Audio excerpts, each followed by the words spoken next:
Futbolda shunday gollar urilganki, ba'zida bu montaj emasligiga ishonish qiyin. Zamonaviy futbolda zarba kuchidan tortib to'pning aylanishi fizika qonunlariga bo'ysunishini bilamiz. Lekin bugun ko'radigan gollarimiz fizika qonunlariga zid keladi degan tasavvur uyg'otishi mumkin. Bugungi videoda shunday gollarning top 3 taligini ko'rib chiqamiz. Vamos!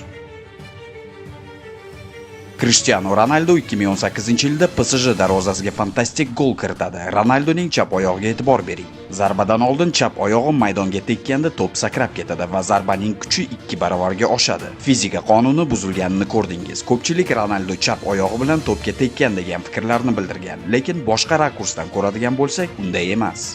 Cristiano chap oyog'ini maydonga shunchalik kuchli tashlaydiki, bu bosim to'pni sakrashiga olib keladi. Bunday zarbani hozirgacha boshqa hech kim ijro eta olmagan. Messining Atletik darvozasiga 2015-yilda kiritgan solo golni bir qancha universitetlar o'rganib chiqishgan.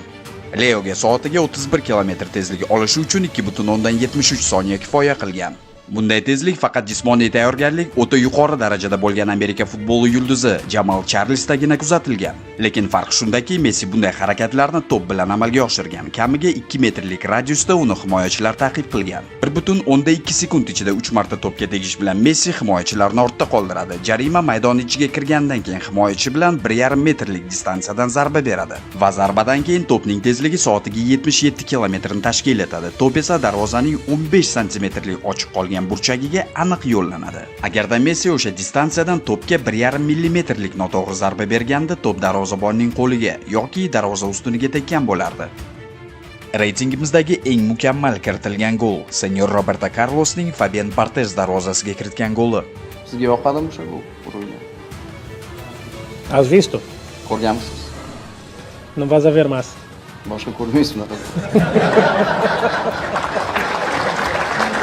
Roberto Carlosning shaxsan o'zi aytib o'tgandek, boshqa bunday golni ko'rmaysiz. Keling, bu golni fizika orqali o'rganib chiqamiz.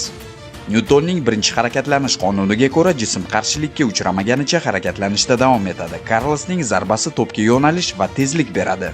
Lekin qanday kuch to'pni uzoq distansiyadan aynan darvozaning pastki burchagidan joy olishga va futbol tarixidagi eng chiroyli gollardan birini urishga yordam berdi? Hamma gap to'pning aylanishida. Roberto Carlos to'pning pastki o'ng qismiga zarba beradi va to'p katta tezlikda o'ng tarafga harakatlana boshlaydi. Albatta, harakatlanish paytida to'p o'z o'qi atrofida aylana boshlaydi. Havo to'pni chap tarafdan sekinlashtiradi. O'ng tarafdan esa to'p aylanishiga teskari harakatlanayotgan havo uni tezlashtiradi. Bu vaziyatda fizikaning ikki qonuni ishga tushadi, ya'ni yuqori va past bosim ostida harakatlanish. Aynan shu sababli o'ng tomonga qarab harakatlanayotgan to'p chap tarafga sho'ng'iydi. Bu qonun hozirda Magnus effekti deb nomlanadi. Hozircha shu. Videoni ko'rish davomida foydali ma'lumotlar oldingiz degan umiddaman. Vamos!